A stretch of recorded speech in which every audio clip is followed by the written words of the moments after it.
नमस्कार, मैं प्रदीप कुमार नया क्लासेस का इंग्लिश टीचर आप सभी को डायरेक्ट इनडायरेक्ट पढ़ा रहा हूँ। 2 दिन से डायरेक्ट के कुछ टॉपिक मैंने क्लियर कर दिए हैं। अब आज नेक्स्ट पढ़ाएंगे। कल इम्पेरेटिव सेंटेंस मैंने पढ़ाए थे आप लोगों को, तो इम्पेरेटिव सेंटेंस में लेटस का नियम पढ़ाया था। तो लेटस के आगे जैसे कि let me, let you, let them, let it, ये सारे वर्ड यदि आ जाए, मतलब लेटस के अलावा यदि कोई और ऑब्जेक्ट आ जाए और कोई पर्सन का ऑब्जेक्ट आ जाए, तब हम उसे कैसे डिफाइन करेंगे, डायरेक्ट इनडायरेक्ट, उसको इनडायरेक्ट कैसे बनाएंगे देखते हैं। जैसे सेंटेंस दिखाओ,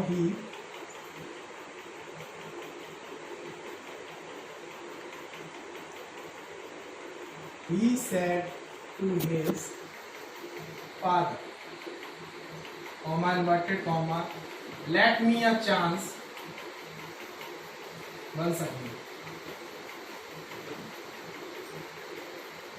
let me a chance once again, मतलब मुझे एक बार और कोशिश करने दो, ठीक है, एक बार और ट्राई करने दो। तो जब भी अदर पर्सन का, लेटस के अलावा यदि कोई अदर पर्सन का ऑब्जेक्ट लेट के साथ आ जाता है, तब हम वाक्यों को सैड और सैड टू के स्थान पे तो प्रपोजल वर्ड ही लिखते हैं, सभी को पता है। जैसे कि आप ऑर्डर, रिक्वेस्टेड, सजेस्टेड, एडवाइज्ड और आपका प्रपोज्ड। पर 99% ऐसे वाक्यों में रिक्वेस्टेड ही लगता है। अधिकांश, कुछ परसेंट में हो सकता है वाक्य बदल जाए, उसके शब्द बदल जाए, अर्थ बदल जाए, आप दूसरा वर्ड भी लगा सकते हैं जो जिसके अनुसार, पर 99% चांस होता है कि इसमें रिक्वेस्टेड ही आता है। और कॉमा इन्वर्टेड कॉमा की जगह टू लगा, उसके बाद सेंटेंस को लेट से जोड़ दें, ठीक है। और जो ऑब्जेक्ट बदलेगा उसे बदलेंगे कैसे, जैसे ही। अब मुझे एक बार कोशिश और करने दो, ये एक व्यक्ति है, एक ही है, पर्सन है, वो अपने पिता से कह रहा है मुझे एक बार और ट्राई करने दो, कोशिश करने दो। तो ये क्या मांग रहा है, एक रिक्वेस्ट कर रहा है। तो यहाँ पे रिक्वेस्टेड आ जाएगा, फादर, कॉमा इन्वर्टेड कॉमा की जगह टू, फिर लेट से सेंटेंस ढूंढना है। मैंने बोला लेट के बाद मी, ये चेंज होगा। लेट के बाद अदर पर्सन का ऑब्जेक्ट चेंज होता है। जैसे मी है, मी क्या है, ऑब्जेक्ट है, फर्स्ट पर्सन आई का ऑब्जेक्ट है, इससे चेंज होता है रिपोर्टिंग वर्ब के सब्जेक्ट से ही, इसका ऑब्जेक्ट लिख दो आप।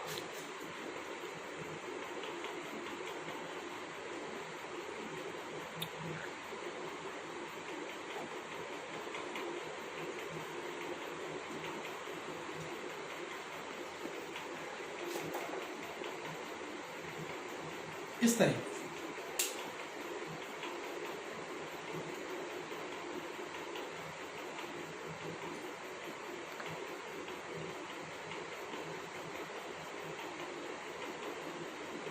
ठीक है।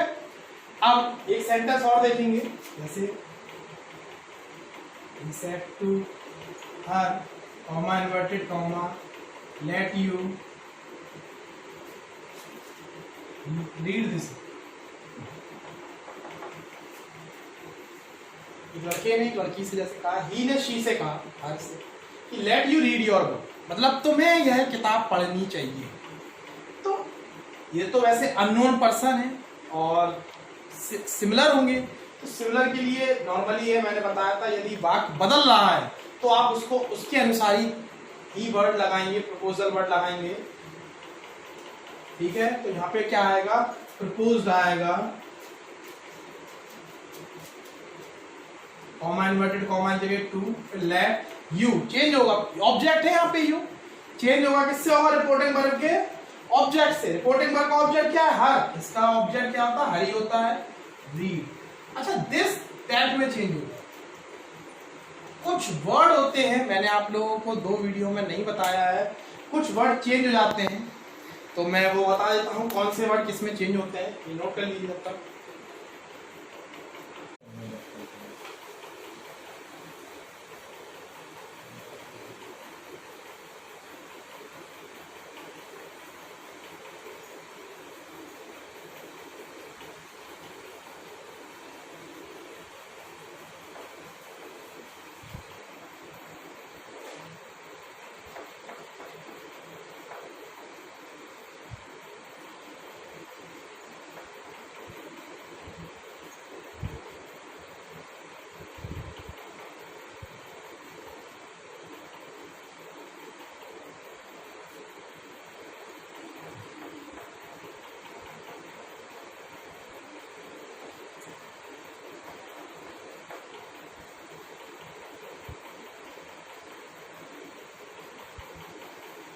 देखिए कौन से वर्ड हैं वो चेंज होते हैं। जैसे कि आपका दिस लिखा हो, इनडायरेक्ट में वो दैट हो जाता है।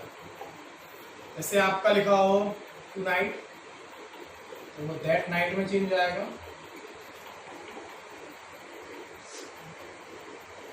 Today, that day, tomorrow,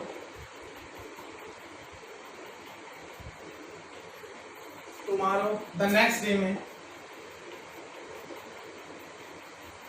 yesterday, the previous day,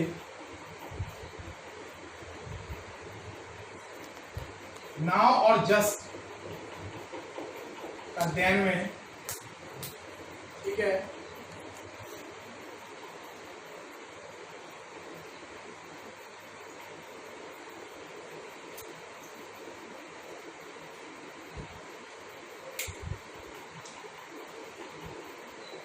The next day, the following day,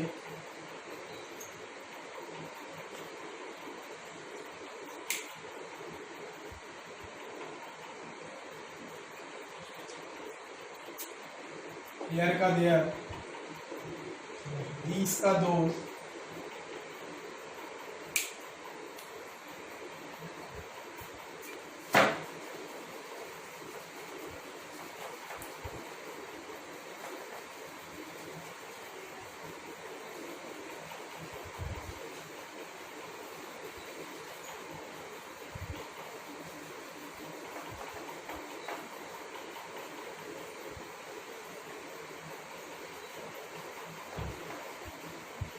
ये सारे वर्ड हैं।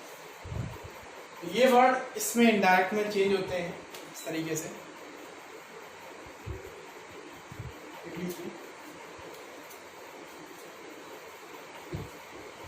इम्पेरेटिव खत्म हो गया, तो आप एक्सक्लामेटरी सेंटेंस जो होते हैं उसको पढ़ाते हैं हम।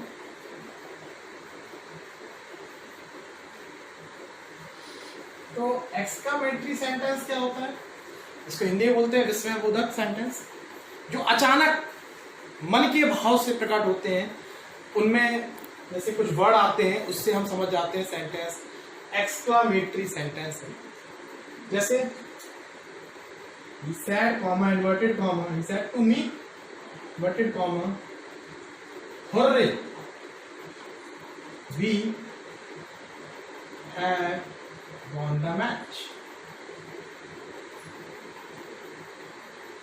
Exclamatory marks. अच्छा, एक चीज और है कि एक्सक्लामेटरी सेंटेंस में केवल एक इसको देख के ही आप लोग एक्सक्लामेटरी सेंटेंस, एक्सक्लामेशन मार्क बोलते हैं, विस्मयबोधक चिन्ह। तो ये केवल ये चिन्ह से, ये मार्क से हम पता कर लेंगे एक्सक्लामेटरी सेंटेंस है। तो जिस भी वाक्य में आपको केवल ये मार्क दिख जाए, ये एक्सक्लामेशन मार्क छूट जाएगा, आप उस सेंटेंस को समझ लेना एक्सक्लामेटरी सेंटेंस है। और कुछ वर्ड भी है, फिक्स वर्ड है, जैसे कि आपको हुर्रे दिख जाए, एलास दिख जाए, या फिर ब्रावो दिख जाए, और या फिर ओ, मतलब कुछ भी वर्ड आ जाएंगे, तो हम ऐसे वर्ड्स को में भी पहचान लेते हैं कि एक्सक्लामेटरी सेंटेंस है ये। तब ऐसे जब भी एक्सक्लामेटरी सेंटेंस होंगे और इनडायरेक्ट में कैसे बनाएंगे, तब हम सेड और सेड टू के स्थान पे एक्सक्लेम लिखते हैं। और कुछ वर्ड है, फिक्स वर्ड है, यदि केवल हमको ये पता चल जाए कि वाक्य में कुछ कह रहा है, भाव पता ना चले, मतलब बिना भाव का हो, वो उसका भाव पता ना चले, तब हम उसमें केवल एक्सक्लेम लगाते हैं। पर यदि किसी में भाव पता चल जाए, जैसे कि हुर्रे पता चल जाए हमको कि हुर्रे है, तो हम उसमें एक्सक्लेम विद जॉय लगाएंगे। ये तब लगाएंगे जब हुर्रे और ब्रावो के साथ एक्सक्लेम विद जॉय आएगा। कुछ और भी वर्ड है, जैसे कि एलास और ओह दिख जाए, तब सैड और सैड टू के स्थान पे हम एक्सक्लेम विद सॉरो लेते हैं। ठीक है, इसमें दुख प्रकट किया जाता है। और एक्सक्लेम विद प्लीज है, देखो मौसम, वेदर के बारे में यदि कोई जानकारी मिलती है हमें, तब हम सैड और सैड टू के स्थान पे एक्सक्लेम विद प्लीजेंट लगाते हैं। फिर से देख लेते हैं, देखो सैड और सैड टू के स्थान पे एक्सक्लेम कब लगाएंगे? जब कोई भाव प्रकट नहीं होगा, कोई एक्सप्रेशन नहीं आएगा, समझ में नहीं आएगा कौन सा भाव है।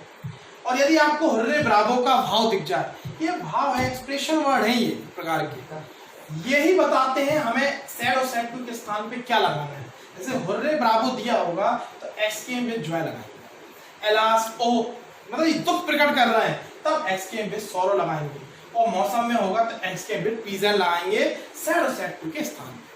और फिर उसके बाद कॉमा इन्वर्टेड कॉमा की जगह दैट लगाएंगे। जो भी एक्सक्लेमेशन वर्ड होगा, एक्सक्लेमेटरी वर्ड्स होगा, उसे हटा देंगे, ठीक है। और सेंटेंस को सब्जेक्ट से साथ जोड़, और सेंटेंस हमेशा असर्टिव बनेगा, ठीक है भाई। सेंटेंस को सब्जेक्ट से जोड़ेंगे, सेंटेंस को सब्जेक्ट जोड़ने का मतलब है उसे हम असर्टिव बनाएंगे। असर्टिव का मतलब जानते हैं, पहले subject, helping verb, main verb, not है तो हेल्प के बाद लगाएंगे, फिर ऑब्जेक्ट और कॉम्प्लीमेंट। जैसे ही, सेड टू के स्थान पे अब देखिए कौन सा वर्ड आ रहा है यहाँ पे, हुर्रे। हुर्रे के साथ क्या लगाना है, एक्सक्लेम विद जॉय, यहाँ लगा देंगे हम। मी ऐसा ही, कॉमा इन्वर्टेड कॉमा की जगह क्या लगना है, दैट। फिर क्या हमने क्या बताया, एक्सक्लेमेटरी वर्ड हटा देंगे, ये वर्ड्स हट जाएगा, बचेगा क्या भी, ये चेंज होगा, सब्जेक्ट है ना, चेंज होगा। कौन सा पर्सन, फर्स्ट पर्सन, सब्जेक्ट है, फर्स्ट पर्सन किससे चेंज होता है, रिपोर्टिंग वर्ब के सब्जेक्ट, सब्जेक्ट क्या है, हम इसे ही से चेंज करेंगे। फिर है हैव, कौन सा tense, present perfect, change into past perfect, helping verb had, won the match. इस तरीके से हम, समझ में आया, ठीक है, लिख लीजिए। एलास का भी देख लेंगे हम, जैसे कि he said to me, comma inverted comma, alas, you have failed in the exam.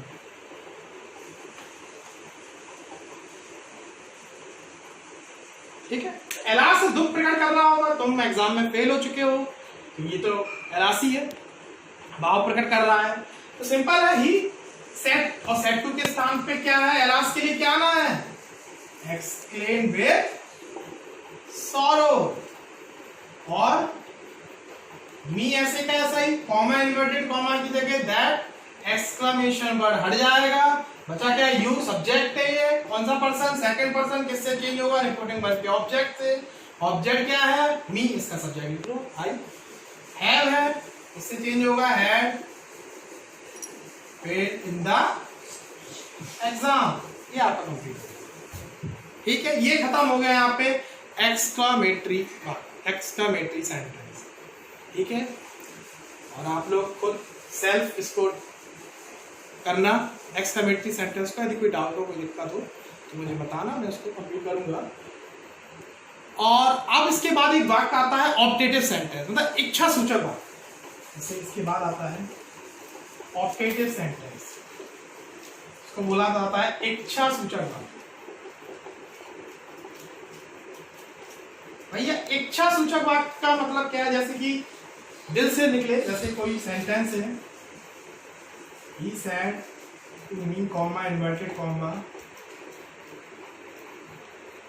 may you God bless you.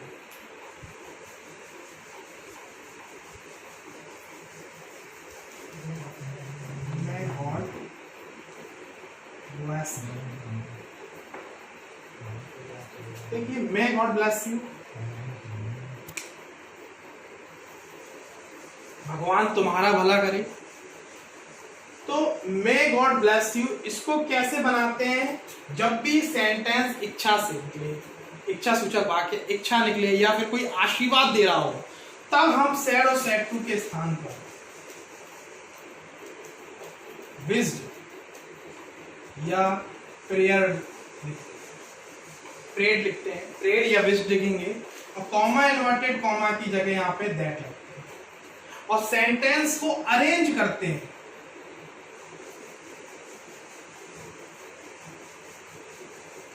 Sentence को अरेंज करेंगे, अरेंज मतलब उसको वाक्य की पहले सब्जेक्ट ढूंढेंगे, फिर उसका हम हेल्पिंग वर्ब ढूंढेंगे, फिर हम मेन वर्ब, मतलब अरेंज का मतलब पहले सब्जेक्ट फिर हेल्पिंग वर्ब, फिर मेन वर्ब, फिर ऑब्जेक्ट और फिर कॉम्प्लीमेंट। हम इस तरीके से उसे अरेंज करते हैं। जैसे ही, अब विज्ड और प्रेयर में सेड और सेड टू के स्थान में कुछ भी लिख सकते हैं। विज्ड जैसे लिख दिया, मी कॉमा इन्वर्टेड कॉमा की जगह दैट। अब सब्जेक्ट ढूंढिए, क्या है सब्जेक्ट? भाई आशीर्वाद कौन दे रहा है? भगवान दे रहा है सब्जेक्ट को, तो गॉड।